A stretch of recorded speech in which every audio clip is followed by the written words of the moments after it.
I was building a dream, and so I followed the mob. When there was earth to plow or guns to bear, I was always there, right on the job. They used to tell me I was building a dream, with peace and glory ahead. Why should I be standing in line, just waiting for bread? In this section, you'll learn about events in Europe and the United States following World War I. After a brief period of peace and prosperity, the Western nations were shaken by the Great Depression. The brief period of prosperity that began in 1924 ended in an economic collapse that became known as the Great Depression. A depression is a period of low economic activity and rising unemployment. At least two factors played an important role in the start of the Great Depression. The first factor was a series of downturns in the economies of the individual nations during the second half of the 1920s. The second factor was an international financial crisis involving the U.S. stock market. During the 1920s, the U.S. stock market was booming. American investors who had been making loans to Germany began to pull money out of Germany to invest it in the stock market. Then, in October 1929, the U.S. stock market crashed. U.S. investors withdrew even more money from Germany and other European markets. This weakened the banks of Germany and other European countries. By 1931, trade was slowed down, industrial production was declining, and unemployment was rising. During 1932, the worst year of the Depression, 25% of British workers were unemployed, and 40% of German workforce was without work. Governments did not know how to deal with the crisis. Traditional solutions such as cutting costs by lowering wages made matters worse. The Great Depression had serious political effects. First, governments became more and more involved in the economies of their countries. Second, communism became more popular. Marx had predicted that capitalism would eventually destroy itself through overproduction, and this seemed to be coming true.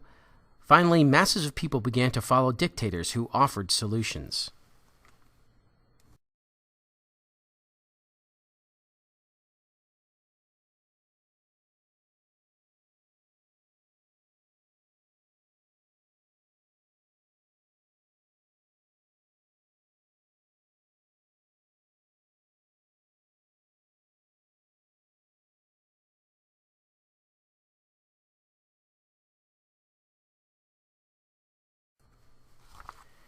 Democratic states after the war.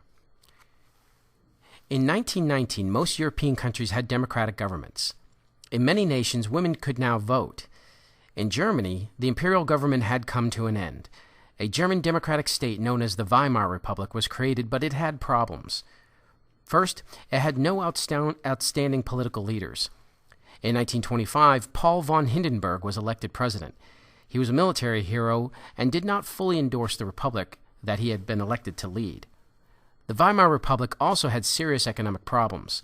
Inflation caused fixed incomes and life savings to become worthless. This pushed the middle class towards political parties that opposed the republic. After a brief period of prosperity, the Great Depression struck and led to mass unemployment. Fear seized the country and led to the rise of extremist parties. After the war, France became the strongest power on the European continent.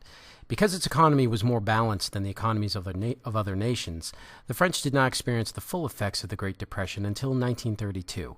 The economic problems had political effects. The government changed 6 times in less than 2 years.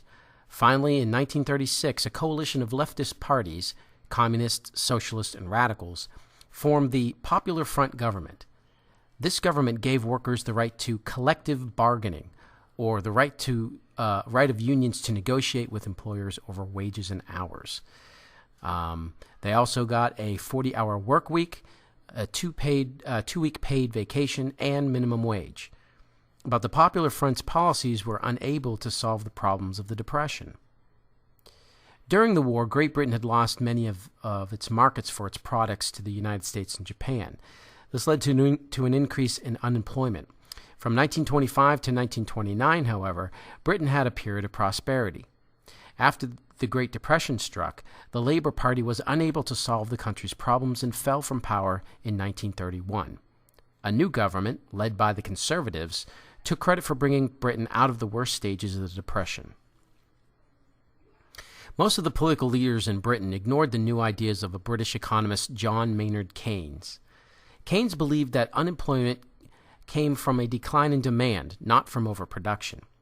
He believed that the government should increase demand by putting people back to work building highways and public buildings. He believed that governments should finance these projects even if this meant deficit spending or going into debt. After Germany, no nation was more affected by the Great Depression than the United States. By 1933, over 15 million people were unemployed. Under these circumstances, Franklin Delano Roosevelt was elected to the presidency in 1932. He introduced an economic policy called the New Deal. The New Deal included an increase in government-funded public works, including the Works Progress Administration, WPA. The WPA was a government organization that employed between 2 and 3 million people. WPA workers built bridges, roads, post office, and airports. The Roosevelt administration also introduced new legislation that began the U.S. welfare system. In 1935, the Social Security Act created old age pensions and unemployment insurance. However, the New Deal alone could not solve the unemployment problems of the Great Depression.